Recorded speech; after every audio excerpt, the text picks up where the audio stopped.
Story 1. The Hitchhiker on Route 79. It's strange how rain seems to blur the line between reality and something else. Something darker. There's something about the sound of it tapping against windows, drowning the world in a quiet, eerie hum that makes everything feel off. People say not to pick up hitchhikers, especially on stormy nights. But what if that hitchhiker was never alive to begin with? It was a rainy Friday night when Marcus left his friend's house on the far edge of town.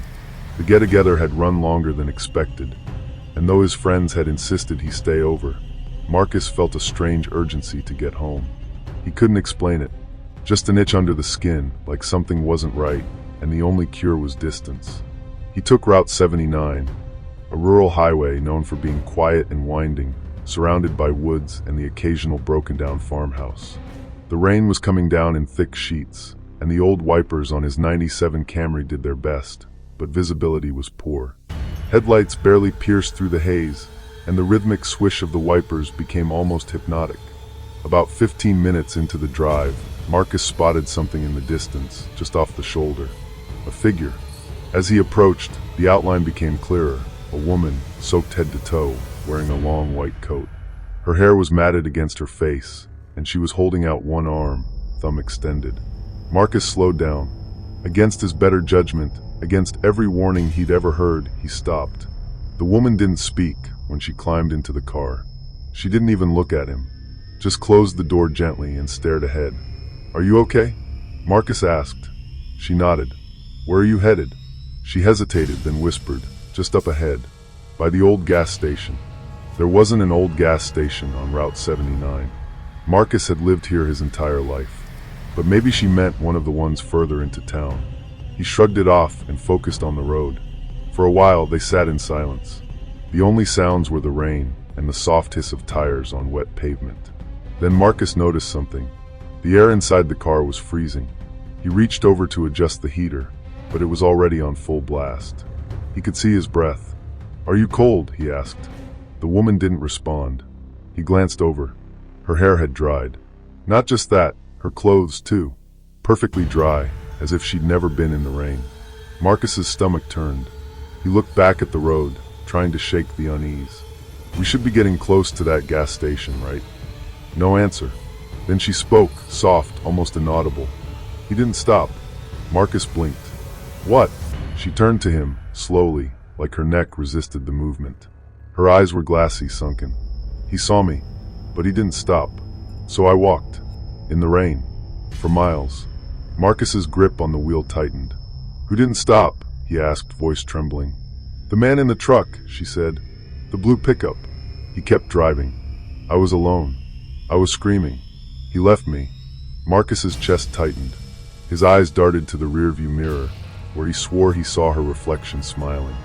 "I'm sorry that happened to you," he whispered. She smiled then, wide and long. "You're not like him." Then the radio turned on by itself. Static at first, then a garbled voice, unintelligible but urgent. Marcus reached to turn it off, but it wouldn't respond. The dials spun on their own. The headlights flickered. And then, without warning, the car shut off. The engine died mid-drive. The lights blinked out. Darkness swallowed the road. Marcus hit the brakes, skidding to a stop, heart hammering in his chest. He turned to the woman, but she was gone. Vanished. The seat was empty. Rain lashed against the windshield, harder now. Deafening. Marcus fumbled for his phone. No signal. No GPS. He sat there, trying to catch his breath, when suddenly a light. Behind him, headlights. A vehicle approached slowly. A blue pickup truck. Marcus's blood ran cold. It pulled up behind him and stopped. The driver's side door creaked open. A man stepped out, tall, broad-shouldered, wearing a baseball cap. He approached the Camry, tapped on the window. "You all right, buddy?" the man asked. Marcus rolled down the window slightly. "Car died. I think something's wrong with the battery." The man looked around, scratching his chin. "This area's bad for that. My truck broke down out here a few years back. You're lucky it was me that found you." Marcus tried to force a smile. "Yeah, lucky." The man narrowed his eyes. "Say, you seen a girl out here tonight?" Marcus stiffened. "Why?" The man shrugged. "I thought I saw someone a mile or two back. White coat, out in the rain." But when I turned around, she was gone. Marcus said nothing. The man's expression darkened. You sure you didn't see her? I'm sure. The man didn't look convinced, but after a moment, he nodded. I'll tow you to the next town. Hop in. Marcus declined. Said he'd wait for a friend. Said he'd be fine. The man eventually left, but not before Marcus caught a glimpse of something in the truck's bed. A white coat, bloodstained. Marcus waited hours in the cold rain, too scared to move. When morning came, his car started like nothing had happened. Later, he researched Route 79.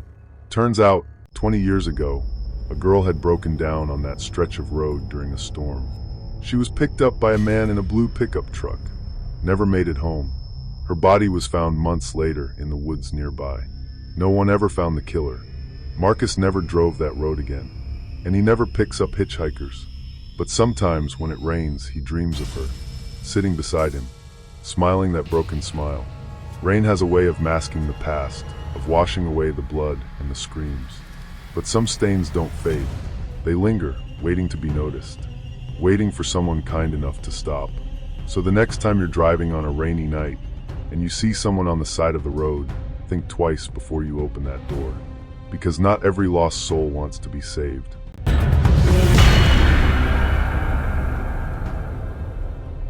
Story 2: The Tenant in 4B.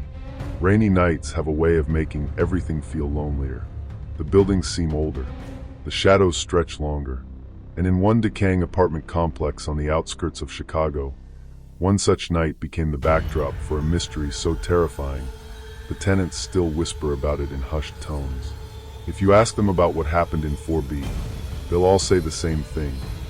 Don't talk about the girl who never left. Devin was 22 when he moved into the Croftwell apartments. He'd just landed a low-paying night security job at a shipping warehouse and needed somewhere cheap to live. The building was old, with water stains running down the walls, cracked tiles, and a permanent mildew smell. But the rent was $400 a month, utilities included. It felt like a win. His first night there, the rain started around 8 p.m., heavy and relentless. The hallway lights flickered as he brought in the last of his boxes. He noticed something odd right away. Someone had slid a crumpled note under his door. It read, in shaky handwriting, "Don't talk to the girl in 4B. She's not alive." Devin chuckled at first, figuring it was a joke. Maybe a messed up welcome from one of the other tenants. Still, it bothered him. Something about the phrasing, not dangerous, not insane, but specifically not alive. It didn't sit right. The next day, Devin asked the maintenance guy, Raul, about it. Raul froze mid-mop and said flatly, "Just stay out of 4B. That's all I'm gonna say." Then he walked away, leaving a trail of wet footprints behind him. Curious, Devin checked the building directory in the lobby. Apartment 4B wasn't listed. Later that week, around midnight, Devin was coming back from his shift when he saw her. She was standing at the far end of the fourth-floor hallway, pale, barefoot, with long black hair that hung limp and wet as if she'd just come in from the rain. She wore a gray nightgown, and her arms hung stiff at her sides. He blinked. She was gone. The next morning, Devin asked the landlord, Mrs. Drosky, about 4B. "It's locked," she said sharply, not meeting his eyes. "No one lives there." "But I saw." "No one lives there," she repeated and walked off. That night, it rained again, harder than before.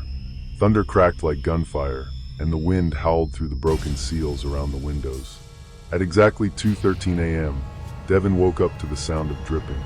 He thought it was from his leaky kitchen faucet, until he realized it was coming from the hallway, right outside his door. He got up, opened the door cautiously. There, standing inches from him, was the girl. Her face was pale and sunken, eyes rimmed in black. Her mouth opened, slowly, revealing a gurgling hiss, like someone drowning in air. Water dripped from her fingertips, pooled around her bare feet. Her hair clung to her cheeks in wet clumps. She pointed at him, then at apartment 4B, then vanished. Devin stumbled back into his apartment and slammed the door. He didn't sleep the rest of the night. The following day, he demanded answers from Raul. The janitor finally relented. "Years ago," Raul whispered, "there was a girl, her name was Mina, lived in 4B with her boyfriend. Everyone thought they were happy. But one night, during a storm like this, he drowned her." Devin's breath caught. "In the apartment?" Raul nodded. In the bathtub, he held her under, said she was possessed, said she changed when it rained. No one believed him. The cops came, took him away, but no one ever moved into 4B again. Strange things started happening. Tenants saw her, heard water running at odd hours, rain puddles forming inside sealed rooms. One guy even swore he found wet footprints on his ceiling. Why doesn't the landlord just renovate it? She tried, Raoul muttered. First worker fell off the ladder and broke his neck. The second slit his wrists in the tub, left a note saying she told me to. After that, Drosky just locked it up. That night it rained again. Devin stayed up watching his door. 2:13 a.m. came and went. Nothing happened, but at 2:28 the power went out. He lit a candle and waited. Minutes passed. The air felt heavy, wet. Then came the knock. Soft, deliberate. He didn't move. Another knock. Louder. Then the sound of the hallway faucet turning on. A slow, steady trickle. He couldn't take it. Grabbing his phone flashlight, Devin opened the door. No one there. Except the door to 4B was open. Just a crack. He should have run. But something compelled him. Maybe it was fear. Maybe curiosity. Or maybe the girl. The hallway was soaked, as if it had been underwater. The floor squished beneath his feet. He pushed the door to 4B open wider. It was dark inside, and cold. So cold it burned. Water dripped from the ceiling. The carpet was damp. The kitchen light flickered faintly, revealing a room frozen in time. Plates on the table, a jacket draped over a chair, mail scattered on the counter. As if someone had left in a hurry, or never left at all. And in the bathroom, the tub was full, filled to the brim with murky, rippling water. Devin backed away slowly when he saw it. A face, under the water, eyes wide open, staring up, unblinking. Then the water churned. The girl burst from the tub, dragging herself out with jerky, unnatural movements. Her mouth opened in a silent scream, her limbs bent at angles that didn't make sense. She came toward him. Devin ran. He slammed the apartment door behind him, heart slamming in his chest. But the hallway was dry now, silent, as if nothing had happened. He tried to tell the landlord. She just handed him a paper and said, 30-day notice. It's for your own good. Devin left the next morning. But the story didn't end there. A week after he moved out, a new tenant moved in. A young woman named Leah. She had no idea about 4B. On her third night, it rained. She texted Devin. Somehow, she found his number from the lease office. The message read, "Hey, weird question. Do you know why there's someone knocking from inside the locked apartment next to mine?" He told her to get out, to leave right then. She didn't. Leah disappeared the next day. No sign of forced entry, no signs of struggle, but her apartment was soaked floor to ceiling. And the door to 4B? It was locked again. From the inside, some buildings breathe, some remember, and some never let go. The Croftwell apartment still stands, its windows fogged and weeping whenever it rains. Tenants come and go, but 4B, it remains untouched. So if you ever find yourself in an old building on a rainy night, and you hear water running behind a locked door, walk away. Because some tenants never check out. They just wait for someone new. Make sure to like the video and subscribe as the scary hour has just began.